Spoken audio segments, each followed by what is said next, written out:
time around at Author's Corner here on America Tonight with me, Kate Delaney, we have MindScope 7. The name of the book, new concept, Within Silence, Finding Your Power and Purpose. Boy, that sounds good, doesn't it? All the tools that you need to be able to do that. It really is a guide that I think is revolutionary when it comes to getting through obstacles, overcoming those obstacles, and being authentic. And what does it mean to be your authentic self, especially in the world these days? So MindScope 7, thanks so much for coming on. Thank you. Let's talk about your book. What was it that led you to writing this book? What was the motivation? Well, Kate, the content of the book has actually been my entire life's work and lifestyle. However, I did have it seemed an insurmountable problem that occurred in my family. And there's nothing, I think, that will ever move you like the love of your family, the love of a child. And so it's sort of that time where it's very pivotal. You've sort of lived this kind of a life where you've kind of quietly worked alone, and it's like, wow, this is a real deal. I have to take action here to make sure that we salvage this situation. So once I worked on that and I started making more discoveries, I started seeing this pattern. It's not just here. It's literally connected throughout the world. We see right now the calamities and the extremism and just how this feeds in. So that I thought, wow, these things really work. They've worked for me at every point in my life. They work for me in my personal life. They work for me in business. And it really is important to be able to put your finger on what the true situation is so you can find those pesky little monsters that are sort of impairing, destroying the life forms around you, destroying the momentum and productivity of business. In your book, you talk about labeling. You talk about, the different, even in the introduction, the lasting and toxic effects of labeling.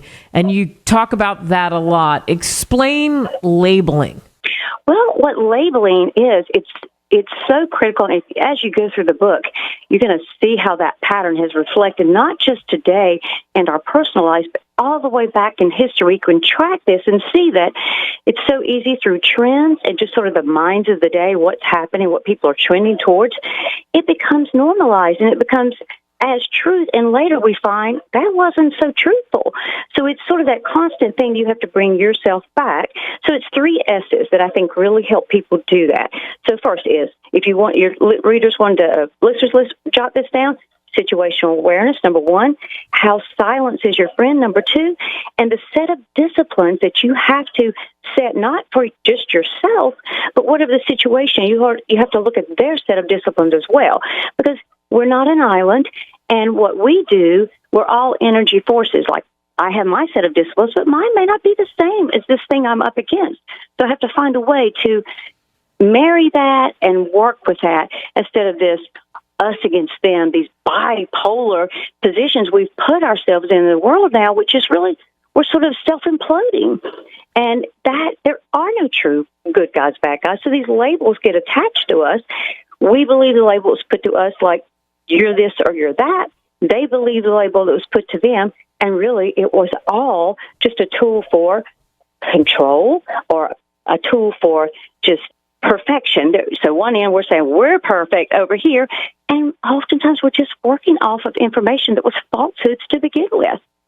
Wow, I love that. And I like one of the things that you said there too, where you talked about silence. What's the importance of silence? Wow, Kate. My entire life, I've been this really silent, sort of quiet to myself person. Not because I was, some people say, oh, well, you're just some weirdo. No, it just was my natural operation. My own family at times would look at me and say, you're not a friendly person. That wasn't it at all, because people that knew me, I'm incredibly friendly. But silence, I found, you turn the noise out, then you're able to sort of do that self-discovery. Is this thing I believe about myself, is it true? And what is, going back to those 3 things, what are my set of disciplines that I can measure this by? What do I believe, and how do I measure this? So silence gives you that space to turn out the noise, turn out maybe what you were taught as a child, what you were taught in your society. It's all these little subcultures, and we have our teachings that, again, we find they're very false. And what's really interesting, I have a study that was done that 95% of people, Kate, actually believe they understand what's going on around them, the situations. But in trueness, it's only about 5 to 10%. So what that means is that's why we're in this mess. We're working on the wrong things. We think we should be working on this because we're getting that label of this is the perfect thing or this is how we're going to control this, when that's not how it can ever be done.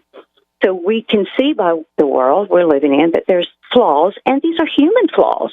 These are things that we've sort of created, and it's caving in on us now.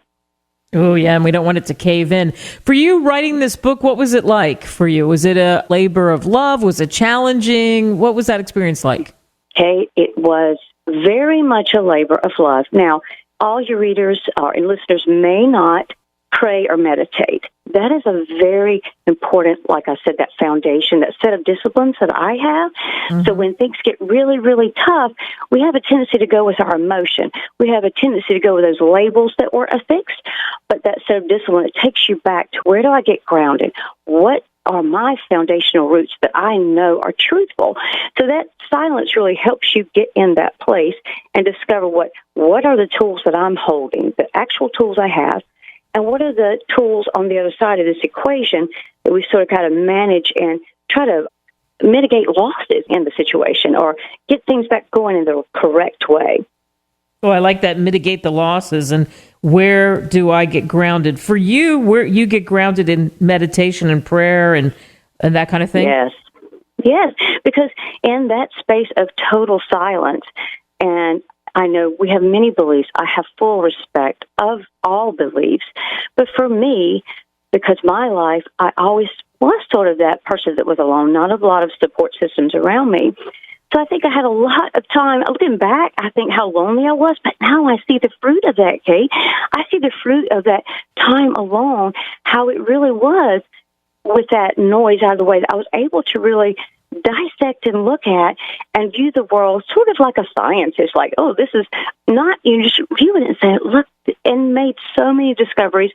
It was so great for me in business because I used it all the time. I never really had to apply it until the personal situation in my family kind of forced me, I've got to get busy here. So it is that meditation, and it's not just a quick, it is literally, I call it intimacy. It is a true, intimate discussion with the power that I believe in, and making sure that am I, Susan, or am I, MindScope, working under the context of my emotions now? Do I have this right? Is there something I'm missing here? I need to push that pause button and make sure before I act, before I speak. This always grounds me. It's never failed me, Kate. Yeah, I like that. I like the pause and really just thinking about it because we're also driven by emotions. When people read your book, which you can get on Amazon, Barnes & Noble, New Concept Within Silence, Finding Your Power and Purpose under MindScope 7, what do you hope they take away when people read it? Well, what I hope that they'll take away with them is I hope that they'll be able to find that place within themselves that, like, start extracting. And it's a difficult process. I'm not going to say it's an easy process, but we can advance our skills by, so for me, this is a strong suit. We all have our strong suits. The more we bring ourselves together, rip these labels off, then we'll start seeing, I can learn from you, you learn from me. So we'll learn how to do the early detection of the situation that's growing, number one. We'll learn how to be steps ahead of the problem and mitigating those losses, number two. And number three, we're able to limit the damages and able to thrive again instead of just surviving. Oh, thrive instead of just surviving, which, of course, you want to survive, but thriving is a whole different thing. And it makes your life feel very different, doesn't it? It does, Kate. But it takes the work to get there, and it takes really facing what's inside of you and the conflict and the confusion. And that's hard to untangle. It's sort of like weeding a garden. You're able to clip away what you know is not healthy for you, and you're able to keep what you find, wow, this has really been a productive thing. And that just takes some time and patience and sort of going back to the well or to your foundation, what sort of grounds you in that meditative or prayer, that you get very quiet and you search and seek until you're certain, and don't take action until you know.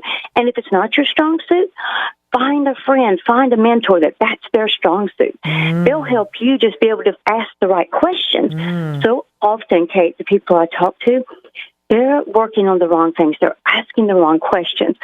I'll give you one quick example. When I was in business, I would have my employees come to me they met with their client. They'd come to me, and I was like, okay, I'd debrief them. What did your customer tell you? They'd say, this, and this, Susan. I was like, okay, what are you thinking you should do? They would tell me. I said, listen, what they're really saying is this, and this. Uncle Joe told them to say that to you, okay? I said, now I want you to go back to them. I want you to give them option A, B, and C, and you explain the pros and cons, and then you allow them to make the choice. And if they don't, and I would say they're going to choose this right here because what you just expressed to me in your conversation, this is what they're saying they need to. They just don't know how to express that. They would come back, my employees, like, Susan, MindScope, how did you do this? How were you able to know? It is, honestly, I believe we're all gifted, just like an athlete. These great athletes, they're gifted that way. They practice it every day, but we're all that way. We're all gifted and talented. So the natural thing, but you've got to work at it. And you've got to keep striving to be better. Yeah, you've got to work at it. But you literally could put my fingers like, and they'd come back like, how did you know? Right, because you knew. Yeah, it was your strength. Yeah. Perfect place to end this. We're out of time. It's great. Go get the book, New Concept Within Silence, Finding Your Power and Purpose, MindScope 7. Thank you.